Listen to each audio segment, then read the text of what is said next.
It's remap time.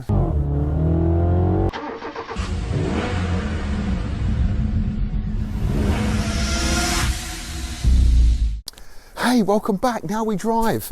John Cooper Works remap day. Oh, I'm so excited to see what we can unleash in this absolutely fantastic car to drive. I absolutely love this car. I really do. It's great. First thing we're going to do, so we can get a before and after scenario, A/B testing as they call it in the trade. We're going to take this out and do a couple of runs. We're going to do a 0 to 60 test, and we're going to do a 30 to 90 test. All on a private road, I may add, just in case the police are watching. But so excited to see what this bad boy can do. So I'm looking forward to getting this out, getting it tested. Remap Kings are coming. Let's see these guys in action.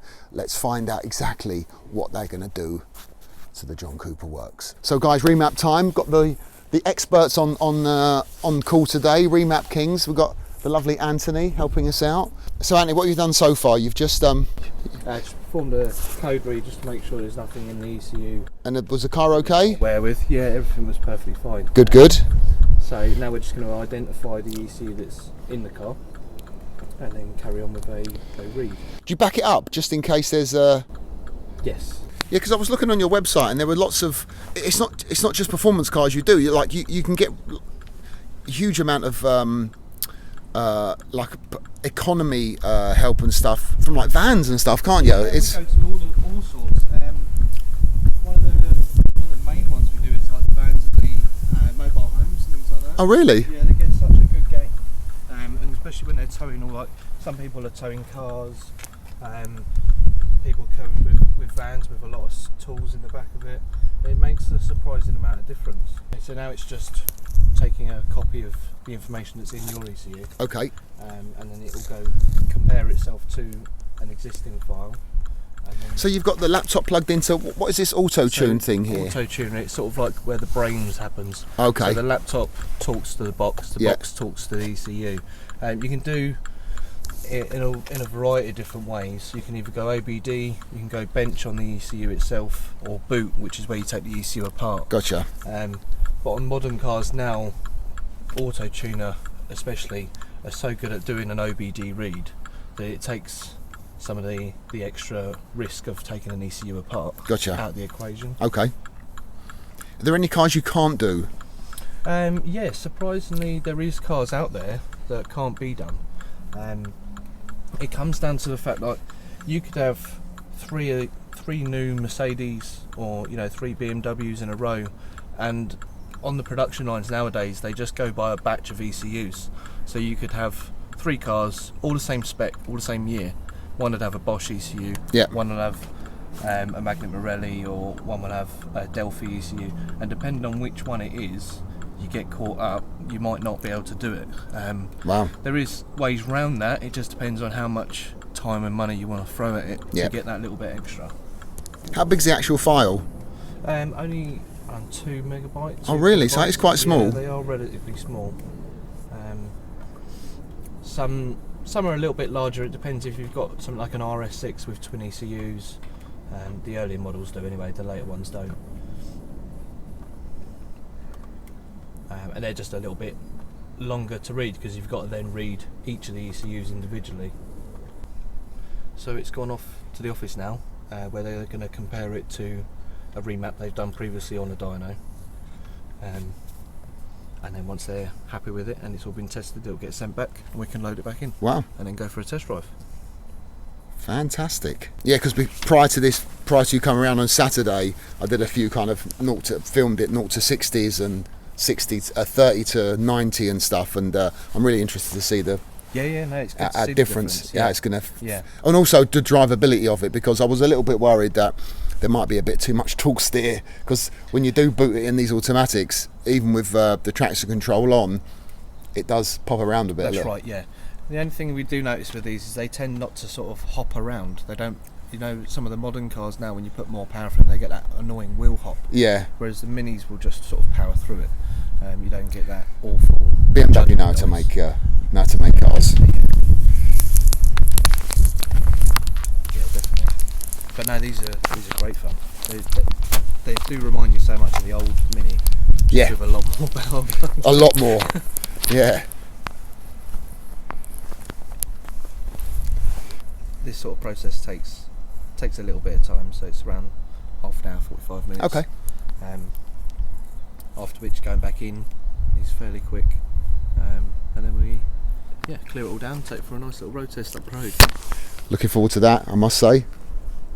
So you seem to carry a lot of tools on the back. Is it because do you need to get under there sometimes and take bits off? Yeah, sometimes if you need to get to an ECU, you will need to remove wheel arch liners to actually physically remove the Gotcha. ECU. Some vehicles cannot be done by ABD, or the safest way to do them is by taking the ECU out. Gotcha. Yeah. It's not full of tools. It's more just a couple of drawers. Looks nice. To make it makes it a lot easier, because we're not out there to strip a car down and service it, but we need a nice little area to.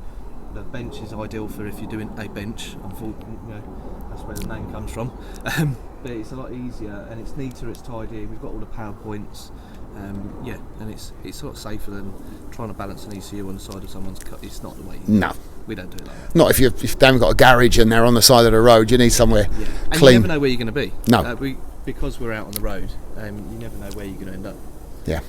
But we do have a workshop if we need to take one back. You do? Yeah, we do, yeah. And a dyno as well, I believe, haven't you? Yeah, we've got a hub dyno, so if we need to go a little bit further with certain cars, we can do a custom package where we actually change exhaust systems and stuff. Oh, wow. Like that. Yeah. Oh, you do go that far? Yeah, we're getting into more in depth of it now. But yeah, I've been doing that side of it for quite a few years, so yeah, it's good fun. Good. All back fine? Yeah, so it's all come back and we're just going to load it into the car now.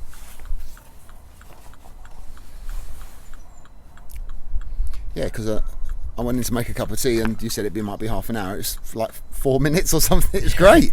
Yeah, it's all there you go, guys. Remap Kings, speedy service. So now it's just correlating the data that's been sent back through the auto tuner itself. Yeah. And then it's going to load it in. Okay. It'll run a quick pre-check to make sure it's happy. Okay. And then get on with, make sure everything's alright with it. Great. Quick code read afterwards, make sure there's no faults in there. There never usually is. It's usually just voltage where things are being turned on and off, as you can hear it now. Yeah. And then that's it. Off up the road for a road test. So in essence, what does the actual remap do? Does it change like the boost or the mixture? It goes in through, it changes the ignition timing, slight bit of boost pressure and the fuel pressure as well. Okay. Modern day engines now run more like a diesel. They've got so much higher fuel pressure. Yeah. So you've got slightly more room to play with. Okay. Where injectors used to sort of run out of juice, if you like, quite quickly in a modified car. Nowadays the pressure's so much higher that you can squeeze a little bit extra out of it. Because I suppose out of the factory they're not going to set it to 100%, are they ever? No. It's like with the brakes, if you were to go and buy this car, the company that makes the brakes, say Brembo for instance, they'll make the brakes but they'll give it with another 30% leeway. Yeah. Because if they were making a set of brake pads for this car to run at 100%, and that's pretty stupid, right? You're going to take it on a road on a track day or something. You're going to run out pretty quickly. Yeah. Everything about cars nowadays is made, it's sort of over-engineered to a point. Yeah. So you've got that leeway. So even the remap is not going to put that much strain on the car. Obviously a bit more, but it's not going to be pushing it into the red, as it were. No. You can go harder. Obviously, you can go changing intercoolers. We've got an uprated intercooler on this. That's fine. We've got like a double size intercooler, so the turbo's definitely going to will handle it. Yeah, definitely. But the people were talking about putting new air boxes on and downpipes and stuff, which is where I think the bigger gains can be made. There is the E-Venturi airbox system, although it's quite expensive. It's a grand, isn't it? Yeah, it is. Yeah, but it's a lovely piece of kit. See, I was speaking to a guy up in Crewe, and I can't remember what they were called, but they were like a dyno remapping, and they said if I bought it in without the standard airbox, they wouldn't touch the car. Yeah, some people are like that. They don't want to go too far into it. Yeah. The E-Venturi kit, though, it actually replaces the intake and the scoop. So you get direct air feed straight out of that. Because it's got like a turbine on it, has it, that sucks the air in. It comes straight in. I just don't like the whistle on it. It's a funny. It sounds like some kind of boy racer. Yeah, it's a bit loud. Yeah, it is quite loud. That unfortunately the carbon fibre does that as well, because it's such a good quality material. Yeah. But it's so thin it echoes. There's no sound deadening to it. So you do get that quite a deep throaty noise from it. Yeah. The exhaust systems as well. I mean they're getting quite good on modern cars. I mean these generally, as you know, driving it, you know, it's loud, it pops and bangs. You put it on the sports setting, it's great. I love the sound where you just decelerate and it's got that popping noise. It's just, yeah. They don't really. You don't want to go too much louder. Yeah. And in terms of performance-wise, unless you're going to start pushing it hard and you want to remove cats and things like that, which is a grey area. Yeah. Yeah. If you're going to take it as a permanent track day car, then you could go a lot harder.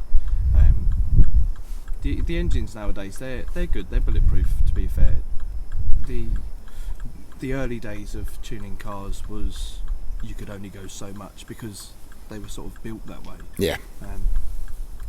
But yeah, no, there's a lot to be said. Yeah, we don't map the gearboxes because the gearbox itself will adapt to the extra power going through it. Gotcha. The engine management. Yeah. And unless you're really pushing it, you're not going to benefit massively. Okay. From the 0.2 of a second gear change. Yeah. I tell you what, this automatic gearbox is rapidly quick, much quicker than you could change yourself. Exactly. They're fantastic. It's very similar to the DSG box you get in the new Golfs. They're just so good. No. And we've seen it time and time again with the aggro that could come from those DSG gearboxes being mapped and under hard use, which is, if you're going to use it hard, you're going to be prepared to repair it. Yeah. They're a great gearbox, but to a point, keep hammering them, doing launches and stuff, it won't last long. Yeah, they don't. They're great and they're reliable, but they don't like launch control every 5 minutes. No.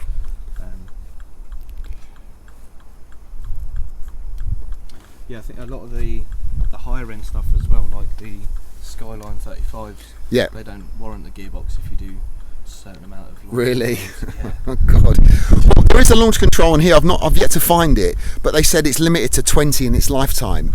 That's right. Yeah. They've put them in there. Yeah. To stop it working. Which it's not a bad shout. To be honest, it's so quick off the line anyway. Yeah. I mean, you don't need to use the launch control. I mean, especially with the autos, if you're quick on the pedals. Yeah. You don't need the launch control. It's just more of a fad. It's a pops and bangs. Yeah. And off you go off the traffic. Yeah. It's a little bit over the top, really, but yeah. It puts a smile on your face. Yeah, I can imagine. Yeah. Yeah, it's good done. So we're uploaded. Yeah, we're all done. Car's started up. Just going to warm up for a little bit. Just make sure everything's okay. Yep. Take everything back off and go up the road for a drive. Okie dokie. But everything went fine. There was no errors or no errors. All good. Everything's cleared down. No problems with the car. Had no faults in it either way. So yeah, quite happy with that one. Excellent. So let's have a look at the first set of runs prior to getting it remapped. We are in sports mode in the gearbox. We've turned it to sport mode in the car, so everything is set up as we need it to be.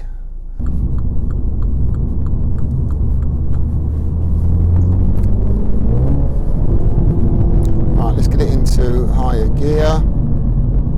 Get down to 30. 30, right, here we go.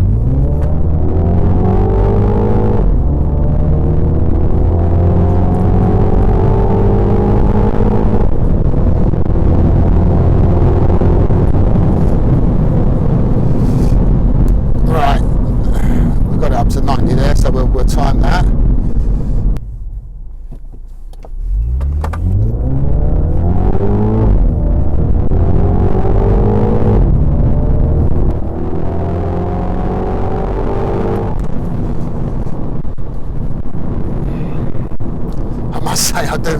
I really do like the sound of this car. It's absolutely just such a little rocket. It's a fantastic car. And I cannot wait to see what it's like when we get this thing mapped. And everyone on the F56 mini forum saying, you got to get it mapped. It's a different car when you get it mapped. So yeah.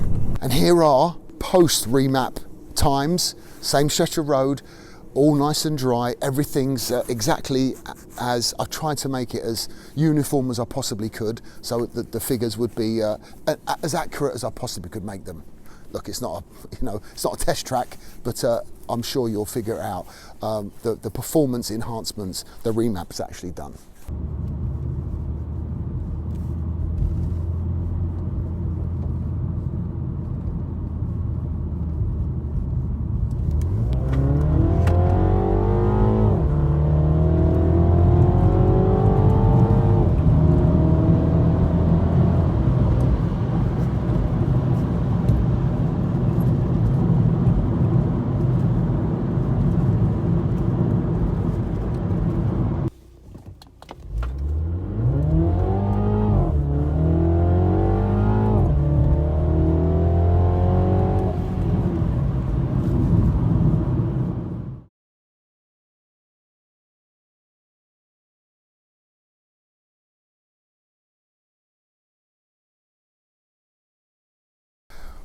What do you think? So for what, 250 quid for a remap to take this from, now what they told me was getting from the stock 230-240 to 301, which was the dyno remap pattern that I had, has got me these performance figures nearly over a second, I think it was, on 0 to 60, which, you know, is unbelievable.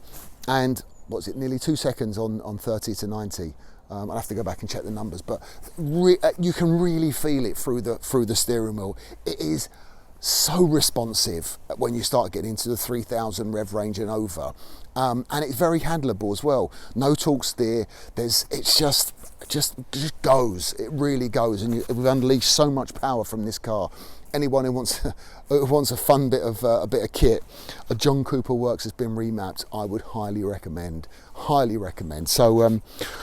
That's pretty much it for the John Cooper Works. It's done, it's dusted. I'll drive this around for a little bit longer. Probably sell it because I've got some other cars coming very soon. And you know what? I just have not got enough space or time to keep this and run this all the time, which is a shame. But hey, look, if you're interested, let me know. You know, I'm sure we can come to an arrangement on a price for the car. It may be in a few weeks when I've had a bit more fun in it. But thank you so much. I hope you enjoyed this John Cooper Works particular series. I know I have. It's been an absolute journey of discovery for me when rebuilding his car. And what a great first car, really, to get my teeth into in this mammoth 10-part Netflix style box set series. So yeah. Thank you so much again for coming to join me here on Now We Drive. I really hope you enjoy the channel. Again, please like, subscribe, share your videos, put it on Facebook. Also, would love to get your comments. Always love getting feedback and you know, interacting with you guys. Really enjoy it, and I hope you enjoy it too. So yeah, thanks again, and I will see you. Obviously, stay safe, and we'll see you again very, very soon.